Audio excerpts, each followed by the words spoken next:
संध्या। मैं अनन्या विद्याश्री परिवार की ओर से आप सभी दर्शकों का बेहद आदर एवं सम्मान के साथ भगवान विष्णु के 9वें अवतार में स्वागत करती हूँ। जैसा कि आप सभी दर्शकों ने भगवान विष्णु के 7वें अवतार प्रभु श्री राम और 8वें अवतार प्रभु श्री कृष्ण अवतार की सुंदर लीलाओं का चित्रण विद्याश्री के विद्यार्थियों द्वारा देखा। भगवान राम ने त्रेता युग में इस पृथ्वी पर जन्म लिया और उन्होंने विषम परिस्थितियों में भी स्थिति पर नियंत्रण रख सर्वदा सफलता प्राप्त की। भगवान राम ने सदैव दयालु स्वभाव, मित्रता, बेहतर नेतृत्व क्षमता और संपूर्ण मानव जाति के प्रति प्रेम के कारण वह मर्यादा पुरुषोत्तम कहलाए। भगवान विष्णु के 8वें अवतार श्री कृष्ण संपूर्ण 16 कलाओं से परिपूर्ण थे। भगवान कृष्ण का उल्लेख योग पुरुष के रूप में भी किया जाता है। श्री कृष्ण का गीता ज्ञान समस्त मानव जाति एवं सभी देश काल के लिए प्रेरक प्रदर्शक है। तो आइए आप सभी के साथ मिलकर दर्शन करें भगवान विष्णु के 9वें अवतार बुद्ध अवतार का। भगवान बुद्ध को गौतम बुद्ध अथवा महात्मा बुद्ध भी कहा जाता है। भगवान बुद्ध का जन्म 563 ईसा पूर्व लुम्बिनी नेपाल में क्षत्रिय वंश में हुआ। उनके पिता का नाम शुद्धोधन और माता का नाम महामाया था। भगवान बुद्ध के जन्म के पश्चात गुरु असिता ने उनके शरीर का निरीक्षण किया एवं उनके चरणों पर अनेक प्रकार के दिव्य चिन्हों के दर्शन किए, जिसके पश्चात उन्होंने राजा शुद्धोधन से कहा कि आपका यह दिव्य पुत्र एक महान उपदेशक बनेगा एवं संपूर्ण विश्व को एक नवीन संदेश देकर संन्यास का मार्ग ग्रहण करेगा। इसी कारण उनका नाम सिद्धार्थ रखा गया। महाराजा शुद्धोधन सिद्धार्थ को एक महान योद्धा बनते देखना चाहते थे, न कि एक महान साधु। इसी कारणवश सिद्धार्थ के पिता ने उन्हें संपूर्ण दुख दर्द से दूर एक विलासिता पूर्वक माहौल प्रदान किया, ताकि वह संसार की संपूर्ण पीड़ाओं एवं दुख से दूर रहकर अपना जीवन व्यतीत करे। सिद्धार्थ के बड़े होने पर उनके पिता ने उनका विवाह किया और कुछ वर्षों के पश्चात ही उन्हें एक अति सुंदर पुत्र की प्राप्ति हुई। एक बार सिद्धार्थ नगर भ्रमण के लिए निकले, परंतु तब महाराज शुद्धोधन को गुरु असिता की वाणी याद आई कि यह बालक आगे चलकर संन्यास का मार्ग ग्रहण करेगा। उन्होंने अपने मंत्रियों को आदेश दिया कि सिद्धार्थ के रास्ते में कोई भी अप्रिय एवं दुख दर्द से परिपूर्ण घटना न हो। परंतु सिद्धार्थ का यह नगर भ्रमण उनके जीवन को संपूर्ण रूप से परिवर्तित करने वाला था। तो आइए हम सब मिलकर दर्शन करें सिद्धार्थ के गौतम बुद्ध बनने के पहले चरण का। मंत्रीवर, कितना सुंदर है अपना नगर, कितनी सुंदर इमारतें, हंसते मुस्कुराते हुए लोग। सच में इतनी सुंदरता देखकर मन अत्यधिक प्रसन्न हो गया। सब महाराज की कृपा है राजकुमार। सच में वो अपनी प्रजा पर असीम कृपा रखते हैं, तभी तो हमारे राज्य में संपूर्ण प्रजा के पास सभी प्रकार की सुख सुविधाएं हैं। ठहरो मंत्री जी, परंतु यह व्यक्ति कौन है?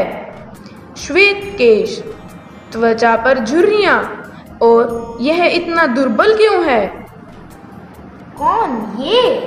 यह तो प्रकृति का नियम है राजकुमार। यह व्यक्ति वृद्ध हो गए हैं। वृद्ध? क्या वृद्ध हो जाने पर सभी की ऐसी ही अवस्था हो जाती है? जी राजकुमार। मंत्री जी, यह व्यक्ति करा क्यों रहा है? इतनी पीड़ा में क्यों प्रतीत हो रहा है? ये व्यक्ति कुष्ठ रोग से पीड़ित है राजकुमार। कैसा रोग? और इसे कैसे हो गया यह रोग? यह तो किसी को भी हो सकता है राजकुमार। यह एक शरीर है और इसमें विकार की आशंका तो बनी ही रहती है। तो क्या यह रोग किसी को भी हो सकता है? और किसी भी प्रकार का विकार किसी के भी शरीर में आ सकता है? जी राजकुमार, बिल्कुल।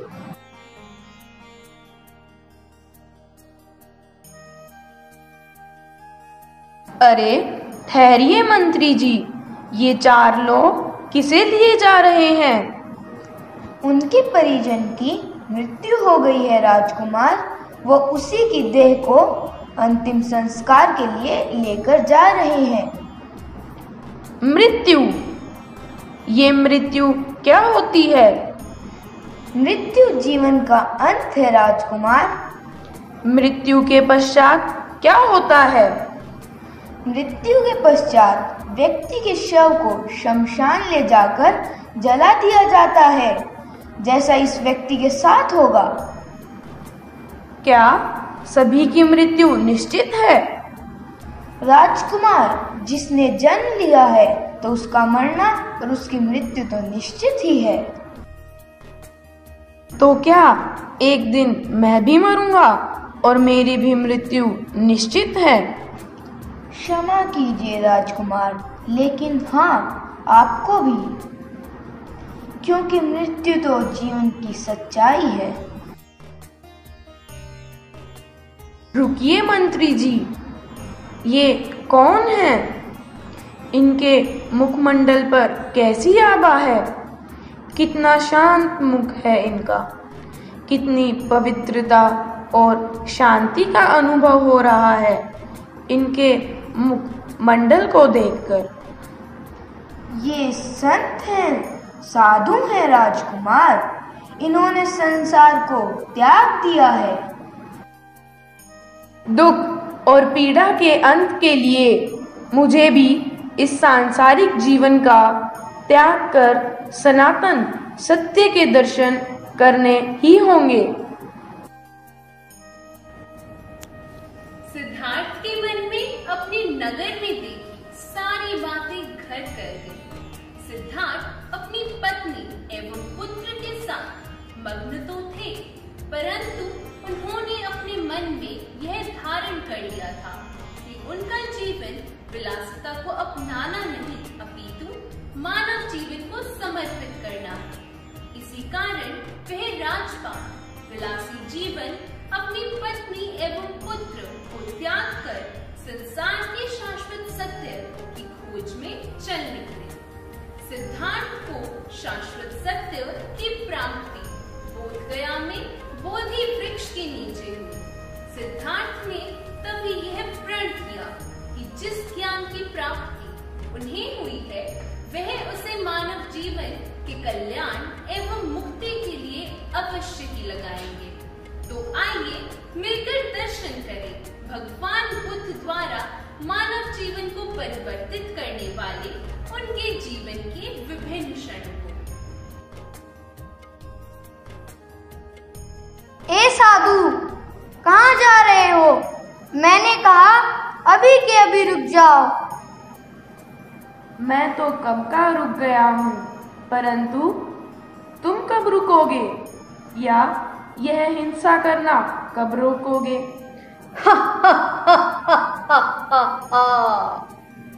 सन्यासी, तेरी इतनी हिम्मत जो मेरे क्षेत्र में आकर मुझे प्रवचन देने में लगे हो।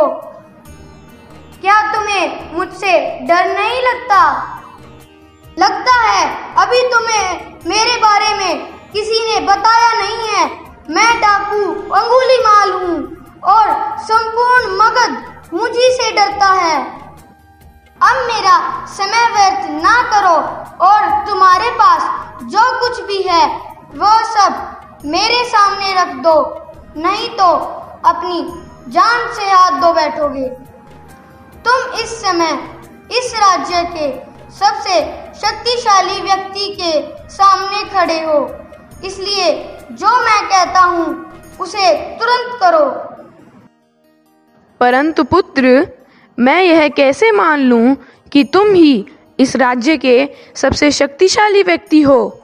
यदि तुम ऐसा मानते हो तो यह बात मुझे प्रमाणित करके दिखाओ। तुम मुझे इस राज्य में पहले व्यक्ति मिले हो जो मुझसे मेरा प्रमाण मांग रहा है। साधु, मैं तुम्हारे साथ से प्रसन्न हूँ, तो प्रत्यक्ष को प्रमाण की क्या आवश्यकता है? तो बताओ, मैं तुम्हारा संदेह दूर करने के लिए क्या कर सकता हूँ? ठीक है पुत्र, तुम उस पेड़ से केवल 10 पत्तियां तोड़ कर लाओ। हा हा हा, बस इतनी सी बात। मैं 10 पत्तियां क्या, मैं तो पूरा पेड़ उखाड़ सकता हूँ। तुम यहीं रुको, मैं अभी आता हूँ।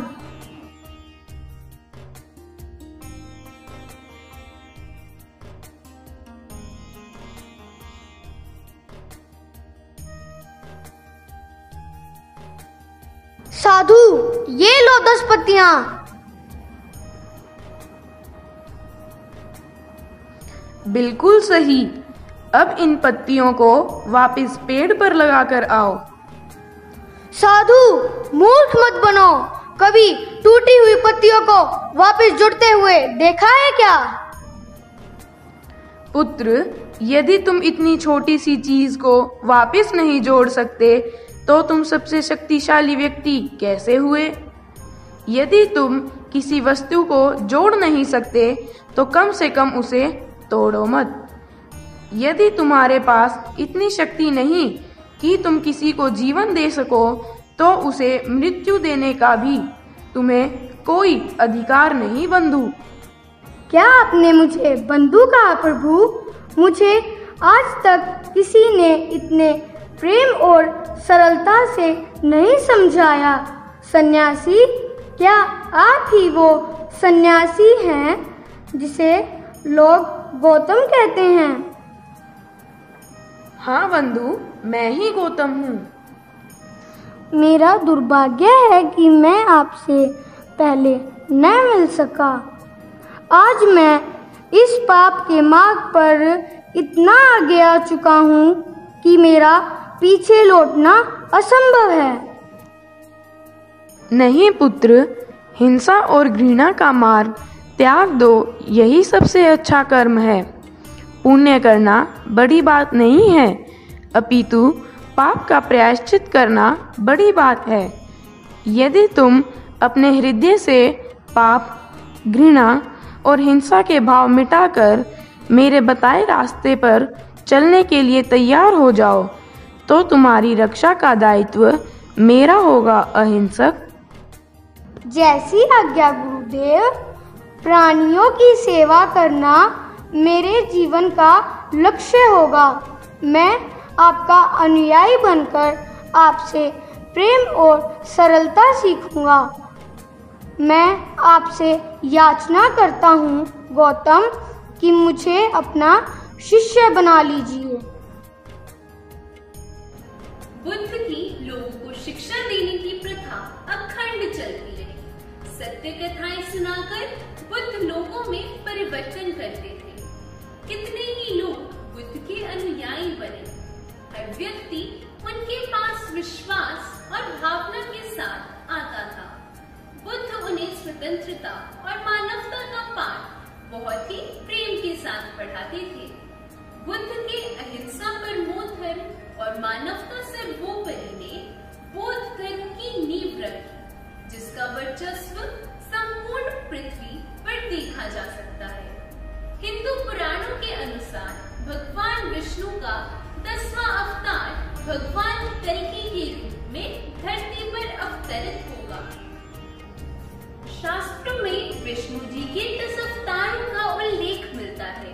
अब तक भगवान श्री हरि 9 अवतार ले चुके हैं, लेकिन कलयुग के अंत में जब कलयुग अपनी चरम सीमा पर पहुंच जाएगा, तब तब भगवान श्री हरि कल्कि रूप में अवतरित होकर कलयुग का अंत कर धर्म की पुनः स्थापना करेंगे।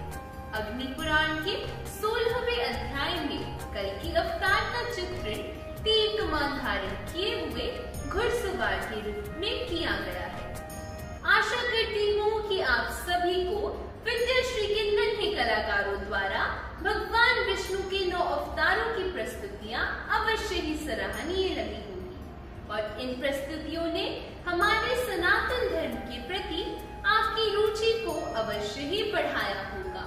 अपनी वाणी को यही विराम देते हुए मैं यही कहना चाहूंगी कि अपने उत्साहवर्धक कमेंट्स के साथ हमारे कलाकारों का मनोबल अवश्य ही बढ़ाएं और आगे आने वाली मनभावन प्रस्तुतियों के लिए हमारे साथ ऐसे ही प्रेम पूर्वक जुड़े रहें। धन्यवाद।